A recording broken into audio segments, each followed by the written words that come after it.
Now these are the commandments, the statutes, and the judgments, which the Lord your God commanded to teach you, that ye might do them in the land whither ye go to possess it, that thou mightest fear the Lord thy God, to keep all his statutes and his commandments which I command thee, thou and thy son, and thy son's son, all the days of thy life, and that thy days might be prolonged. Hear therefore, O Israel, and observe to do it, that it may be well with thee, and that ye may increase mightily, as the Lord God of thy fathers has promised thee, in the land that floweth with milk and honey. Hear, O Israel, the Lord our God is one Lord. And thou shalt love the Lord thy God with all thine heart, and with all thy soul, and with all thy might. And these words which I command thee this day shall be in thine heart, and thou shalt teach them diligently unto thy children, and shalt talk of them when thou sittest in thine house, and when thou walkest by the way, and when thou liest down, and when thou risest up. And thou shalt bind them for a sign upon thine hand, and they shall be as frontlets between thine eyes.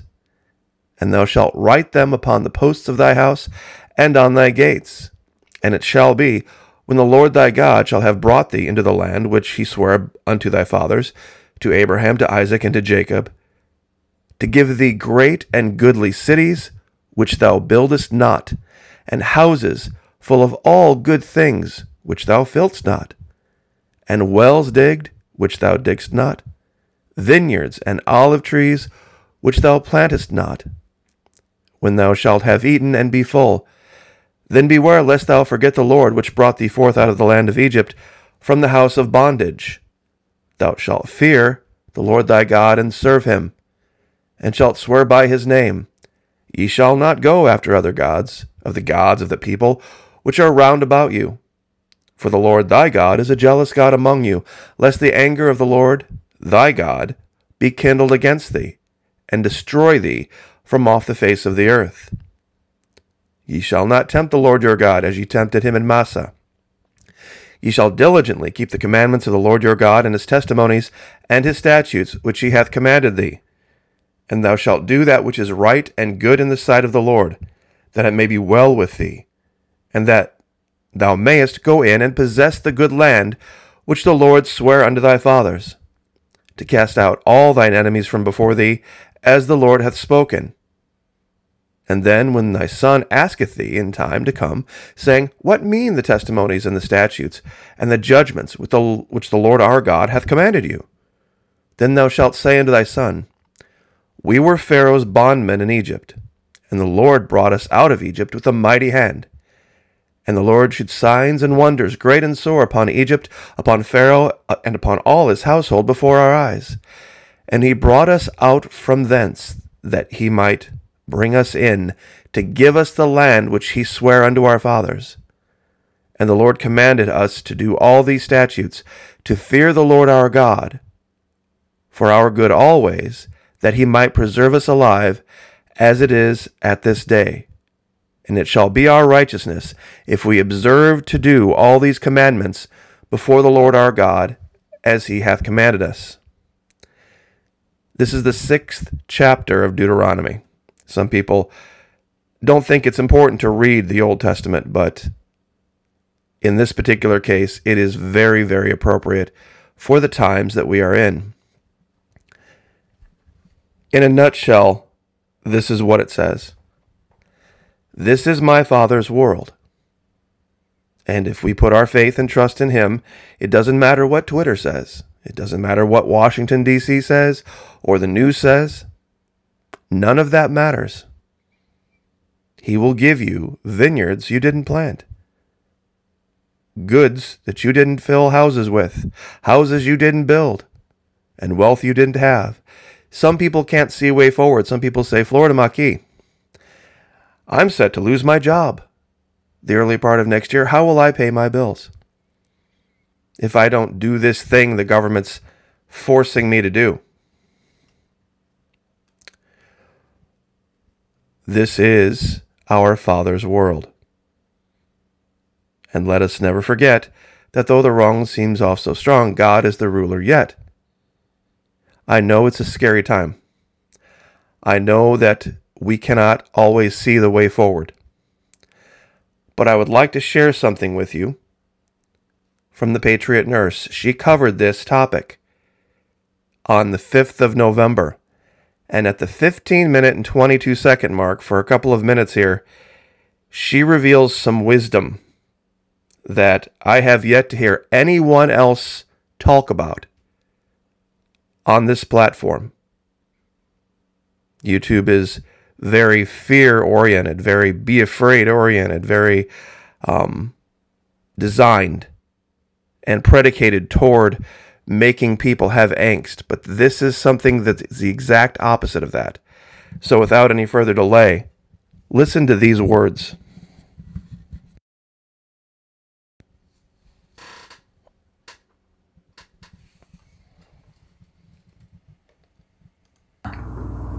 And if the Lord wants it, then it'll continue. The principle here is you show up. You show up to the fight. You show up and perform your responsibilities. You are responsible for the effort, and God is responsible for the outcome. And not just when it comes to a job. People think that an employer is the one who pays their check and an employer is the one who pays their mortgage. I got news for you. If you are a person of faith and you are a Bible-believing individual and you have put your faith and trust in the God of the Bible, it's his responsibility covenantally to provide for you if you are obedient to him. He will show up for you if you are obedient to him. He is a rewarder of those who keep his commandments. It's a fallacy to think that your bills get paid from an employer and that to get your bills paid you have to violate your conscience. Who gave you this conscience? Who gave you these morals? Who gave you these principles? Where do they come from? Do you think the God who gave you these principles is going to smile on you for violating them to get your bills paid? He owns the cattle on 1,000 hills. Is he God or is he not? What type of God is he? Questions to ask. If we're going to... And that's pretty much it in a nutshell. This is that test of faith that has been warned of for so long. And that is some perfect advice. One of the saddest things I have seen on YouTube I saw yesterday, and I'm sure most people saw it who watched it, and thought it was a great thing. Now, I'm not going to try to pick on the man who made this video. I'm not even going to play it. Because I don't have any particular issue with this individual. But he went to his local Home Depot and was driving around the lot, and he saw this giant 2-story shed that they had for sale and that they had advertised for $16,000 brought to your property and set up. And he was raving about it as how it would be this wonderful home, this wonderful tiny home for $16,000. Now imagine having $16,000 and being so fearful and being so afraid of the future that you believe the best that God has waiting for you is a 2-story shed you can get at Home Depot. Now, as sheds go, it's a fine shed. It's a wonderful shed. It's got a stairway in it. It's got a window upstairs and 2 downstairs. It's got a 36-inch door with a steel door. And this guy was just raving about how it would be a wonderful place to live in a shed.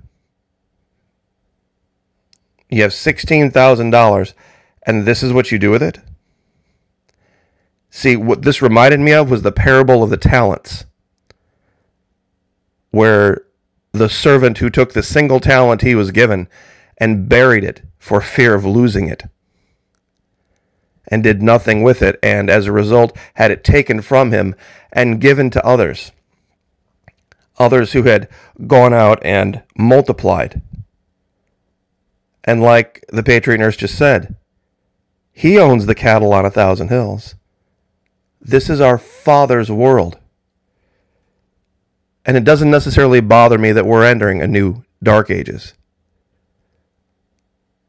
It doesn't bother me what the doddering old fool in D.C. is doing or what the child in Kenosha is doing. There are things happening around the world that are being buried that are just absolutely amazing and reasons to be excited. And there are wonders here that are beyond our imagination. Case in point. I know this seems like a strange story to bring up with all of this. Lost Adelie penguin wanders nearly 2,000 miles off course, ends up on New Zealand beach. Now, this would seem like something that would pop up in your feed and you'd be like, okay, yeah, big deal. Guys, penguins don't fly. And there's no way an Adelie penguin swam 2,000 miles through the roaring 40s. See this 40 degrees south latitude? Some of the roughest ocean, probably the roughest ocean on the entire planet. There's no way that singular little bird swam from Antarctica, where they're only known to live, all the way to New Zealand. To show you this on a map, to show you how bonkers this idea is. Here's the closest point of approach to New Zealand where they found it in Antarctica. It would have had to swim by itself this entire distance. If it was doing, let's say it found some kind of a weird current that was 30 knots, it would still have taken it almost 4 days. 3. Something like that, 3 days. At 30 knots, and there's no way it was doing no 30 knots for 24 hours a day, 7 days a week, for 3 straight days. It's just not happening. There's just no way it happened. What am I alleging? Are they lying about the bird? No, I'm sure they have a picture of the bird. And they have it in New Zealand. How it got there, though? How it got there, though, through those southern oceans? I truly believe that there is lost to mankind a way to move about this planet, that you can do so almost instantaneously from point to point. Here's another story from ancient history that corroborates this. DNA from mysterious Denisovans helped modern humans survive. Now, this is back from 2016, but if you read the article, something strange occurs. Very little is known about the Denisovans. The first evidence of them was discovered in a Denisova cave in Siberia in 2008, and DNA from their fossils suggested they shared an origin with Neanderthals. Now, ready for this? Previous work found that any modern humans with ancestry outside of Africa inherited about 1.5 to 2.1% of their DNA from Neanderthals. In contrast, prior research suggested that substantial levels of Denisovan ancestry are found only in the Pacific islands of Melanesia. Now, some people would be reading through this and go, blah, blah, blah, blah, blah. What does this have to do with anything now? Well, they're increasingly uncovering the effects of Neanderthal ancestry on modern humans, from potential immune boosts, hint, hint, what we were talking about yesterday, to increased risks for things that aren't so positive. But wait a minute, once again. Let's zoom out here. This is the area known as Melanesia, just to the east of New Guinea, Solomon Sea, Solomon Islands, this area. This is all Melanesia. 5,500 miles away is Siberia. How did genetic material get from here to here, or vice versa? That long ago, even back in the Middle Ages, 90% plus people did not venture farther than 10 miles from their home. They just didn't have the ability to. And at this time, some little island culture way the heck out in the middle of the Pacific is sharing DNA with the middle of Siberia in Russia. You see, this is the irony of all ironies. They won't talk about any science that they can't somehow connect to the global warming conspiracy. But one of the things that the global warming conspiracy theorists try to talk about is how fossil fuels are destroying the planet, and how even ships crossing the sea moving goods burn so much fossil fuel, and how it's pushing all this carbon dioxide into the atmosphere and it's causing global warming, this whole thing. What if we found a way to travel that didn't require it? Because we looked outside the box for 1 second. What if we found a way to move around this planet that didn't require burning all of that, but it was something we hadn't considered before? Now, some might ask, okay, Florida Maquis, I kind of get what you're saying a little bit, but I can hardly take you seriously because, you talk about Antarctica, you talk about Venezuela, and you talk about the governor in Florida, and you also stream on Twitch. So you're one of these video gamer people. How can I possibly take anything you say seriously? Well, we would like to have you join us on Twitch because it's a place where we can speak with the gloves off, so to speak. Meaning there aren't the restrictions. The Ministry of Truth really hasn't done much to restrict what you can and can't talk about on Twitch. And you can kind of see me here in the upper right. So while we're doing this game, this is a Assassin's Creed series. This is a Black Flag. It takes place in the Caribbean during the golden age of piracy. This is our ship, and we're destroying a couple of raider ships. So it's a lot of fun, but the one thing that you will find across virtually all of the gamer community is the ability to dream and think outside the box and believe things that don't go along with the mainstream narrative. The people who are involved in the gaming community are the last bastion of free thinkers on the planet. Because they create worlds that just, we don't have any for sure proof exist. But they create them in detail as if they did. To these people, these worlds they create are more real to them than our real world. And it is truly an amazing thing to see. And based on what's going on in our quote-unquote real world right now, I don't blame one bit the gaming community for creating these worlds and then going and living in them. Because the real world outside right now has gone bonkers. Has gone absolutely off the rails. They're crazy. The worlds they create down here are far more sane, much more believable, and in many ways preferable. It's truly an amazing thing to see, and it's one of the things that actually gives me hope on a daily basis. That the younger folks, the ones who are largely involved in the creation of this paradigm or phenomenon, whatever you want to call it, that they still have the ability to be creative and to just let their imaginations run wild and create all sorts of amazing things. And if their minds remain that open, they might have a world they get to live in. They might inherit one that is so much better. So much better. And in the scripture that we read earlier, it alluded to sitting down with your kids, sitting down with your sons and their sons and their sons, and talking about the truth, and talking about the reality, and passing it on, and assigning value to it. And I don't think that's something that we should be forgetting anytime soon. Nations have come and nations have gone. Empires have risen and fallen for millennia.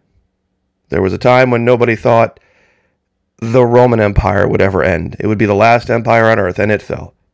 And then there was the rise of the British Empire. It was so large the sun never set on it, meaning that it was completely around the globe. And it's gone. And so, like all governments of men, they will fail because man is in a failed state. It's one of these things that the anarchists can't understand. Because authority could be misused does not mean there should not be authority. Because if you take that out to its natural end, because a man might fail, because a mistake might be made, because the law might not be applied perfectly by a man, that there should be no law, well, guess what that also means? There should be no private property. Because if a man could possibly misuse his private property, should he really be allowed to have it? I mean, he technically could misuse his property that could affect another in a negative way, right? So why should anyone be allowed to have private property? See, the anarchists are doing the bidding right now of the leftists. This whole idea you'll have nothing and be happy. See, that's what this is coming from. Every time a leader makes a mistake or a law is passed that somebody doesn't agree with, they're like, there shouldn't be this law. There shouldn't be law at all. There shouldn't be anyone making any rules for anyone. And the end of that is law of the jungle. The logical end of all of that is law of the jungle. Meaning there are no private property rights. Nobody owns anything. And it's just, we go back to what we were before we became civilized human beings. So, but this is my Father's world. So, anyway, God bless. Like, share, subscribe, and we will see you guys tonight on Twitch.